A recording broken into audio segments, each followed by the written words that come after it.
Welcome back, beautiful tri-state area. You're listening to a moment of Zen right here on 710 WOR, the voice of New York, iHeartRadio. I'm your host, Zen Sams.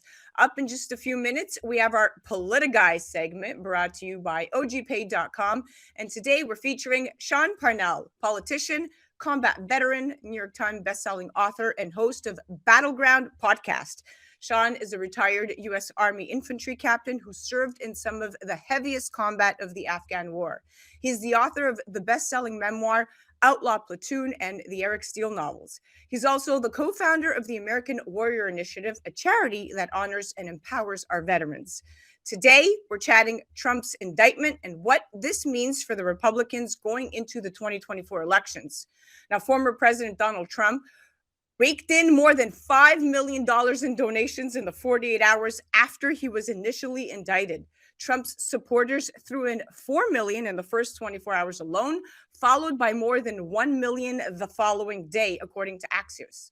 Now, the funding surge serves to partially confirm the claims from Trump and some of his allies that an indictment would only serve to further ingratiate him to his base. This is someone who has run twice for president of the United States. And now there's a whole new group of Trump supporters who are angered by what they're seeing. Trump campaign spokesman Stephen Chung was quoted saying the Manhattan DA's crusade against President Donald Trump is nothing more than political prosecution. And just like with every other hoax that President Trump has been targeted with, there is no crime whatsoever except for election interference by radical Democrats through weaponization of our justice system against President Trump and his supporters. Heavy words. Here to chat 2024 elections and Donald Trump's indictment is my good friend, Sean Parnell. Welcome to the show, my friend. Hey, Zen, it's great to be here. And that was one heck of an intro. It's great to be on your show. Thank you for having me. Absolutely. Let's dive right in. Crazy stuff. Yes. So Trump's charges relate to his role in sending alleged hush payments to adult film star Stormy Daniels in an effort to prevent her from speaking out about their relationship. But even some of Trump's longtime critics, Sean, have expressed skepticism at Alvin Bragg's indictment. What's going on here? Well, first of all, it's ridiculous. It's a total political hit job. And if you talk to people, especially I'm from Pennsylvania, I ran 2 campaigns here. I'm wired into how people are feeling. And by the way, not just Republicans, but also Democrats. I come from a Union Democrat family, and I talk to people about this. And you know what their reaction is then? Their reaction is an eye roll. It's like, oh, God, they're going after President Trump again. And it's surprising how many people know and remember that Stormy Daniels wrote a letter saying that an affair never happened, that there was no hush money paid to her through Donald Trump. So even though, and by the way, Bragg apparently withheld that information from a grand jury in New York. So I think people are rightfully skeptical of this indictment. And not only did it have a fundraising benefit, to President Trump, Zen, as you mentioned, Trump raised $5 million post-indictment. He's also seen massive political benefits. If you look at the Trafalgar poll, which was just released today, right? Pre-indictment, Trump had a 12-point lead over DeSantis and a fairly massive lead over everybody else in the presidential field. But post-indictment, his lead is tripled, Zen. He's like that's something like an insane 33% lead over DeSantis in second place. So I think people see this for what it is. I think people see this as political, just another hoax in a long line of hoaxes trying to go after President Trump since he really came down the escalator back in 2016. I think people are over it. People are sick of it. Totally sick of it. I mean, look, even Jeb Bush, and we know that the relationship between Jeb and Trump has been bittersweet over the years, but he tweeted and he said it best. He said, Bragg's predecessor, which was Cyrus Vance Jr., not my favorite, but either way, he didn't even take up the case. The Justice Department didn't take up the case. And Bragg first said he would not take up the case. So this is very, very political and not a matter of justice. And in this case, let the jury be the voters, right? Now, Trump's attorney, Joe Tacopina, will dissect this indictment. The team will look at every potential issue that they're going to be able to challenge, and they will challenge. And of course, this motion to dismiss is critical because there's just no law that fits this, furthering Trump's witch hunt theory. Had he not been running for presidency for 2024, which, by the way, the polls, to your point, have shown since this has been announced, his numbers have gone up significantly. Had he not been running for presidency, Sean, do you think he would have been indicted? No. And you talk about like the idea that the Democrats are going after the front runner in the 2024 cycle. That's exactly what they're doing. And you have conservative pundits. I would say it's about 50-50 at this point, Zen. There are some more establishment conservatives who are out there saying like, well, the Democrats are just trying to indict Trump because they want to elevate him because they prefer him in a general election. Look, I don't agree with that, and I think that the bottom line is they're afraid of President Trump and his movement. And I think what some of these the mistakes that some of these more establishment conservative pundits make is they look at 2022, for example. Let's use the state of Pennsylvania for an example. There are all sorts of parallels drawn between Dr. Oz as a celebrity. He's not a politician. He was pulled into politics from outside of politics, much in the same way that President Trump wanted. He's a wealthy guy, successful in the private sector. And what I always said back then, Zen, is like, the media and pundits are making the mistake of lumping anyone in with Donald Trump, because the fact of the matter is Dr. Oz is not Donald Trump.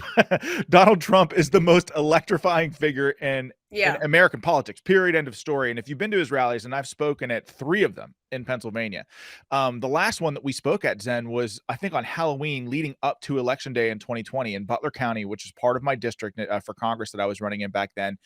This is not an exaggeration. I stood on that stage. And I'm talking in small town Butler County, Pennsylvania, middle of nowhere. Yeah.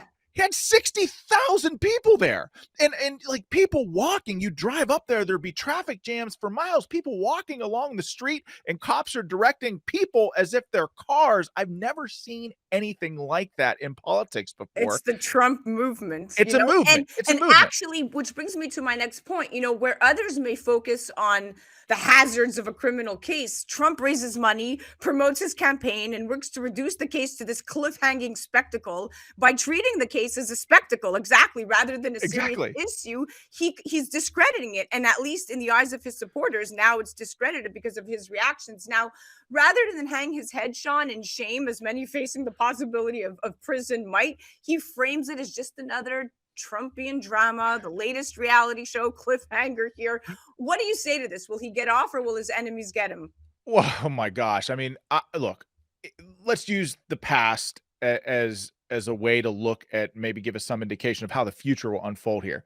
People have been trying to get this guy. And I say that with a get this guy since, like I said, he came down the escalator in 2016. And President Trump really hasn't done anything wrong. And all the same people that are trying to get him, like just before this guy ran for president, these people would line around the blocks in New York City just for the chance to get into his parties. And they didn't oppose him until he started running for president on the Republican ticket. In fact, they didn't even really oppose him until he was in the general election in 2016 against Hillary Clinton. So these people are all hypocrites, right? And so let's talk about, like, for a second, the idea that the consultants class right now, they're trying to shape and define what 2024 should look like all over the place. I hear, well, Trump can't win in critical places like Georgia and Arizona, and if you can't win there, you can't win the presidency.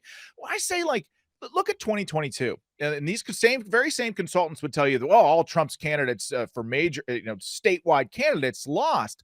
Well, I say, so did the establishment candidates, right? If you look at, like, Blake Masters in Arizona, like, lost a very, very close race in Arizona. And anyone that's paying attention to the race in Arizona knows that elections in Arizona, largely in Maricopa County, are an absolute disaster. But look in Nevada, another critical swing state. Adam Laxalt, great guy, had Trump's endorsement, but was largely considered to be an establishment Republican.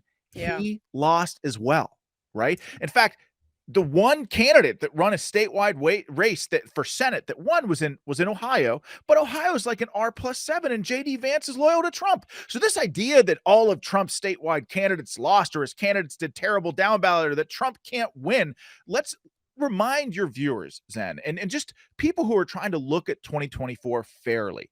President Trump was by far, and it's not even close, the most popular Republican president in American history, in the critical battleground state of Pennsylvania. Oh, I believe you. Listen, you're preaching to the choir. And here's the sad part that, we have about 3 minutes left. I want to be mindful of the time. But these charges, they relate to this. If we're going to go back and look at the bird's eye view here, first of all, which president hasn't paid off some kind of stripper or porn star or hooker, right? Number one. Number two, Bill Clinton. Exactly. Number two, it's to my understanding that Trump's attorney made the payment to Stormy Daniels and to Karen McDougal, one for $130,000 and the other one for $150,000 on Trump's behalf. And then Trump used basically reimbursed the lawyer, right, against the payment that he made on his behalf, and then took that as expenses towards his campaign. So these charges relate to these 2016 alleged hush money scandal, right? But it's not the fact that he paid off the strippers or the Playboy models. That's not even what they're arguing. Like, pay them off, do what you want. But it's that he then took that and tried to use it towards his basically campaign donations as a write-off. So this is like a big witch hunt, to say the least. But more, if you look at it, it's like they're trying so hard, such a stretch. They're grappling, they're trying to get anything they can on this guy, and it's just evident. It's evident, they weren't improper donations to the Trump campaign, which helped his candidacy during the 2016 elections. This is not what this was, but that's what they're going after him for. So there's a huge disconnect with what the law is and what the justice is. Amen. I totally agree. And this is like, anytime you look at how they're attacking President Trump, what they accuse us of as Republicans, or specifically President Trump, they're often guilty of. And look at what James O'Keefe just broke, what could be a massive money laundering scandal through ActBlue, through Democrat donors to Democrat candidates. The Democrats are the kings and queens of campaign finance violations, yet they're going after President Trump and trying to make this indictment something more than it is. Everybody knows that it's bogus. In fact, if you believe the polls, ABC just came out with a poll today saying 55% of Americans do not support this indictment. So it's bogus. The American people supports it. Indicting a former president and a candidate in the next election is beyond the pale. It's election interference and totally the stuff of banana republics. And this is the first time in American history that a current or former president has faced criminal charges. That alone makes it historic, fine. But Trump is currently a few months into his third White House bid, and his criminal case jolts the 2024 presidency campaign into a totally new phase right now. And he's vowed to keep running in the face of criminal charges. So this is just going to catapult him exactly back where they don't want him to be, which is probably the president of the United States. So let's see what happens and see how it unfolds. It's going to be a battle, and I'm here for it. All right, tell me about your podcast really quickly. Well, we just launched it back in January, and we're doing one episode a week, talking to super interesting people. And, you go in the media, you get 2 minutes to talk about something. But what I like about podcasts is you can go a little bit deeper with some of the most interesting people on the planet, people that have taken really tough stances on things. This podcast is called Battleground, and we talk about leadership and overcoming adversity. And as we talked a little bit about before we went live here, is that it's just it's fun, it's awesome, and it's growing like gangbusters, and it's been really fun to be a part of. So, subscribe to it wherever you listen to podcasts. We're on Rumble, YouTube. We'd love to have you. We need your support. So thank you. There you go. Thank you for having me. Well, there you go. You guys definitely heard him. Amazing voice, amazing guy, amazing dad. Definitely check out Sean Parnell. Thank you. Check him out on the gram at Sean Parnell USA or at official Sean Parnell. You're listening to A Moment of Zen right here on 710 WOR, the voice of New York, iHeartRadio. We'll be right back after this.